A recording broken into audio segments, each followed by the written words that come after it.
안녕하세요. 오또행이에요. The English Book I Read in October의 첫 번째 책은 Tara Westover의 Educated입니다. 한국어로는 배움의 발견으로 번역되어 출간되었어요. 표지 왼쪽 위에 보면 A Memoir이라고 쓰여 있죠. 이 책은 Tara Westover의 회고록이에요. 뒷표지 설명을 살펴보면 Born to survivalist in the mountains of Idaho, Tara Westover was 17 the first time she set foot in a classroom 이라고 쓰여 있어요.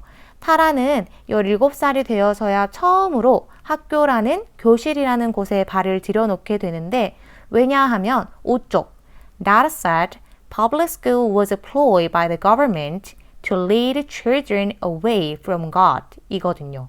타라의 가족은 모르몬교라는 종교의 신자인데 신앙심이 아주 많이 깊어서 너무 깊어서 그 믿음을 흔들거나 그 종교의 교리에 어긋나는 것들은 절대 하지 않으려고 해요. 그래서 자녀들도 출생신고를 하지 않고 학교도 보내지 않고 다쳤을 땐 집에서 엄마가 치료를 해주지 절대 병원에 데려가지 않습니다. Her family was so isolated from mainstream society that there was no one to ensure the children received an education and no one to intervene when one of Tara's older brothers became violent. 심지어 타라가 오빠 중 한 명인 션이라는 오빠에게 말도 안 되는 심한 폭력을 당하는데도 가족 중 그 누구도 개입하지 않아요. 이건 신앙이 아니라 개인적인 저의 견해로는 인간으로서의 무지까지 느껴지는 지점이기도 합니다.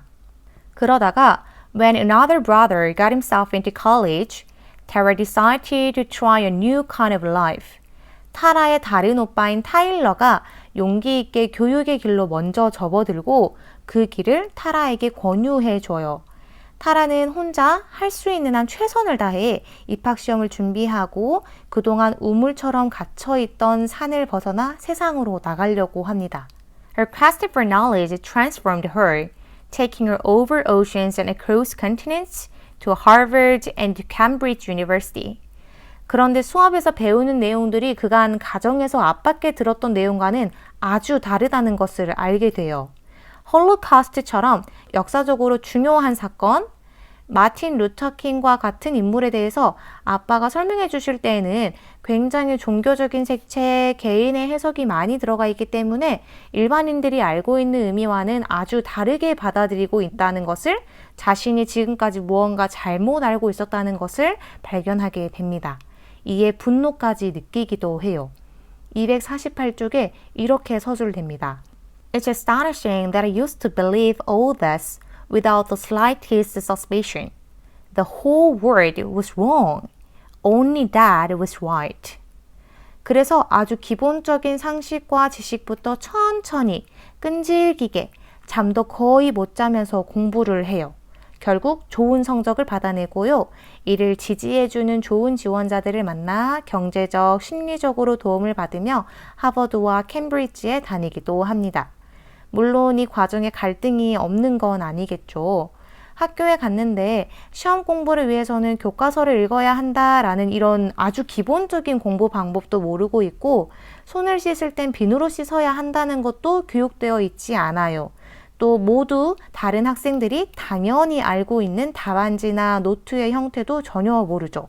근데 사실 그런 것들은 하나씩 배워나가면 해결이 되는 문제지만 역시 타라에게는 가장 큰 갈등은 가정이겠죠. 여전히 가정은 타라를 이해하지 못하고 타라를 배신자라며 손가락질하기도 하며 심지어는 부모님이 등을 돌리기도 합니다. 그리고 타라가 온 마음을 쏟아서 만났던 남자친구에게 자신의 과거를 솔직하게 이야기하지 못해요. 그래서 헤어지기까지 합니다. 그 과정에서 타라가 집으로 그냥 돌아갈까 하는 고민도 여러 번 하는데요. 그러나 타라는 이 길이 옳다라고 확신을 하게 되면서 이 책을 쓰는 지점까지 오게 됩니다. My life was narrated for me by others. Their voices were forceful, emphatic, absolute. It had never occurred to me that my voice might be as strong as theirs. 타라처럼 아주 특수한 상황은 아니어도 우리 대부분 타인에 의해 쓰여지는 삶을 살기도 합니다. 그 목소리들은 왜 그렇게 힘이 센지 모르겠어요. 내 안에 묻혀있는 매번 소리치지만 자주 묻혀버리는 내 목소리를 찾을 때 우린 자립 또는 독립한다고 표현할 수 있는 것 같아요. 207쪽입니다. I began to experience the most powerful advantage of money, the ability to think of things besides money. 학교 등록금을 낼 형편이 안 돼서 공부해야 할 시간에 계속 일을 할 수밖에 없고 그냥 다시 집으로 돌아갈까? 한참을 타라가 고민해요. 정부 보조금을 받으라는 주변의 권유에도 어렸을 적부터 정부 보조를 받는 것은 영혼을 빼앗는 것과 같다라는 교육을 받으며 자랐기 때문에 그것도 쉽지가 않죠. 그러다가 타라가 용기 내서 도움을 받게 되는데 그때 타라가 깨닫습니다.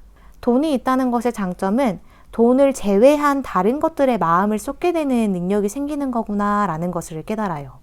타라가 제도적으로 도움을 받은 것이긴 하지만 타라가 다른 사람의 도움을 받을 줄 아는 사람이 되는 중요한 지점인 것 같습니다. 사람이란 도움을 받을 줄도 알아야 도움을 줄 수도 있게 되는데 이를 배우는 중요한 시점이라고 생각해요. 누군가에게 도움을 주기 위해 이 책도 쓰셨다고 생각하고요. 242쪽입니다. Whomever you become, whatever you make yourself into, that is who you always were. It is always in you, not in Cambridge, in you. 243쪽에도 이런 표현이 나와요. The most powerful determinant of who you are is inside you. 타라를 지지해주는 캐리 프로페서였나? 그분의 대사인데요. 타라는 거의 평생을 아빠의 독재, 엄마의 복종, 오빠의 폭력 등 날개를 펼치기 힘든 우리 같은 곳 안에서 살아왔어요. 그런 그녀에게 너가 누구인지 어떤 사람이 될 것인지는 너의 밖이 아니라 너의 안에 답이 있다라는 말을 해줍니다. 인생은 시선을 어디에 두느냐의 싸움이기도 한데 타라의 시선을 밖에서 안으로 바꿔주는 본인의 가능성과 잠재력을 깨닫게 해주는 인생을 바꿔주는 대사인 듯 합니다. 또 타라는 경제적으로 여유롭지 않기 때문에 겉모습이 화려하진 않았을 거예요. 이에 자신감을 불어넣어주기도 하죠. 266쪽입니다. If you act like a child, I said, I will treat you like one. 자신에게 폭력을 행사하던 샤안이라는 오빠가 어렸을 적 자신에게 자주 했던 말을 자신도 모르게 조카에게 내뱉습니다. I don't know why I said it. 왜 그런 말이 자기 입에서 갑자기 툭 튀어나왔는지 타라 본인도 아주 놀라요. 이 대목을 보면서 유년 시절에 우리가 듣고 보는 것이 얼마나 왜 중요한지 깨닫게 되는 대목이었습니다. 304쪽입니다. Everything I had worked for, all my years of study, had been to purchase for myself this one privilege, to see and experience more truth than those given to me by my father, and to use those truths to construct my own mind. 새로이 교육받고자 노력했던 것들이 아빠에게 받았던 영향력을 이기는 순간이에요. 아빠가 타라가 지은 모든 죄를 용서해주는 축복을 내려주겠다라고 하셨을 때 타라가 드디어 이렇게 말합니다. I love you, I said, but I can't. I'm sorry, Dad. 거의 평생을 아빠의 독재와 가르침 아래에서 자랐기 때문에 이 말을 꺼내는 게 정말 힘들다는 게 느껴져서 더 대견스럽고 자랑스러운 순간이었습니다. 저 또한 오랜 기간 종교를 믿었는데 이젠 믿지 않거든요. 그 종교를 제 삶에서 떼어낼 때의 그 어려움은 정말 말로 표현하기 어렵다는 것을 제가 알고 있기 때문에 이 순간의 감격이 더 크게 다가오지 않았나 싶습니다. 그리고 대망의 마지막 328쪽입니다. It is a change in the self. I am not the child my father raised, but he is the father who raised her. 과거에 아빠에게 받았던 영향력과 자신의 가정을 있는 그대로 받아들이긴 하지만 새롭게 태어난 자신을 느낍니다. They were the choices of a changed person, a new self. You could call this selfhood many things. 이런 변화를 여러 가지로 표현할 수 있대요. Transformation, metamorphosis, adversity, betrayal. 이러한 것들로요. 그러나 타라는 이렇게 표현하고 싶어 합니다. 여기가 종지부예요. I call it an education. 마지막 정말 멋있죠? 이것이 교육이고 배움이라고 하는 거죠. 한 사람을 새롭게 태어나게 하는 것, 그것이 배움의 목표이자 힘인 것 같아요. 교육자로 살아가는 사람으로서 이 부분이 가장 마음을 울리고 제 교육 철학을 다시 되돌아보게 했습니다. 즐거운 이야기만 가득한 책은 절대 아니지만 한 번쯤 읽어볼 가치가 충분히 있는 책입니다.